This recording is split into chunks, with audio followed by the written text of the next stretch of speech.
Here we are going to discuss another problem on the pattern generation. So here is the problem for you. So generate the following pattern for a user given number of layers. So here is the pattern for us. If the user gives the value say 5, then the pattern will have 5 different layers are there. So here we have put dot. Actually they are nothing but blank spaces, but it is not possible for us to count the blank spaces. So that's why in place of blank space we have put dot so that we can count it. So this is the pattern to be generated for a given value of n by the user as input. So at this point you can pause the video, you can write your code, otherwise our demonstration is for you always. This is the given pattern to be printed.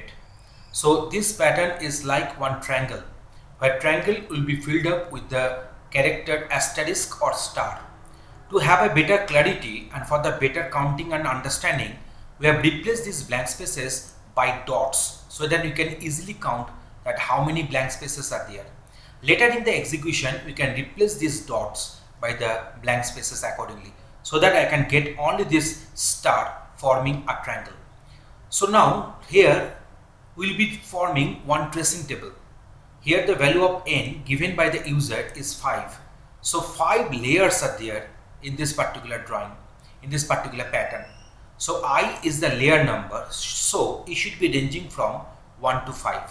In the first layer we are having 4 blank spaces and 1 asterisk symbol. In the second layer we are having 3 blank spaces and 3 asterisk symbols are there. We are having 2 blank spaces and 5 asterisk symbols are there. We are having 1 blank space, 7 asterisk symbols are there, and at last we are having 0 blank spaces and 9 asterisk symbols are there. So now let us get the respective formula with the help of which this blank space and the star count can be represented with respect to the layer number, that is I. So here you see, in case of blank space, the value of I is increasing and the value of B or the number of blank spaces in the respective layer is also decreasing. So one is increasing, another one is decreasing. So what is the logic? Logic I told you earlier, the value which is increasing should be subtracted from a fixed quantity so that the difference value should decrease. If you are not getting, you can try in this way. You see, 5 minus 1, that is 4. 5 minus 2, that is 3. 5 minus 3, that is 2. 5 minus 4, that is 1. And 5 minus 5, that is 0. So the logic for blank is nothing but n minus I. Now what about the logic? What about the logic for star? In case of star, you see, the I is increasing, also star is increasing.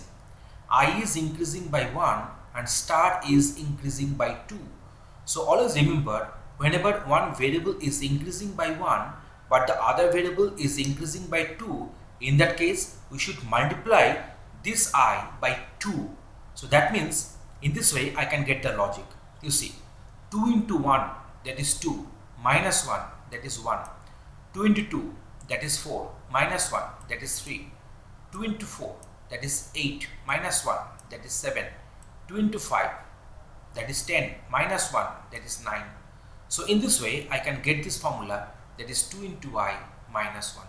So blank will have this count, will have the formula, that is n minus 1, and for star counting the respective expression will be 2 into I minus 1. So I am getting the value from the keyboard as input, and then for n number of layers, that means for I is equal to 1, I less than equal to n, I plus plus, I shall be printing certain number of blanks, then I shall print certain number of stars, then I shall go for a continuity break. So how many dots, how many blank spaces we are going to print? The logic is n minus I. So for j is equal to 1, j less than equal to n minus I, j plus plus, so printf we are having this dot. And how many stars at the ith layer? 2 star I minus 1. So for j is equal to 1, j less than equal to 2 star I minus 1, j plus plus, and here you are printing the stars there. And this printf slash n will break the continuity of the layer so that the next layer will start printing from the next row. So let me execute my code. So the code is in front of you, and here we are doing the output. So here the value of n I am supplying here is 5 so that I can get my pattern which I drew earlier. So let me go for other values. Let me check whether it is true for all values of n or not. I am putting here 11. So here the pattern is getting printed. If you don't require this dots there, then obviously this dot can be replaced by a space. Don't forget to leave a space here, otherwise it will become a null. So now I'm getting this one. I'm just executing the code once again. So I'm just putting here say 11. Now the pattern has been obtained. The dots are not coming, but the spaces are coming. So it is very difficult to count that how many spaces are there. So that's why in the initial tracing part we put dots there for the better understanding. So in this way this pattern can be generated. So you can work with such patterns, and this is a very common question in our exams. So have a good practice over them. So let me work with some other patterns. Say I'm putting there 12.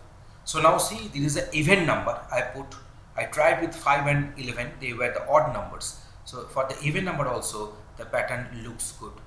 So I think that logic is clear. So program writing is not difficult if you get the logic which is going to be implemented. So please put your comments, put your issues, whatever you are facing problems. If you can't understand this one, also put comments in the comment block. We'll be giving you the support, and thanks for watching this video.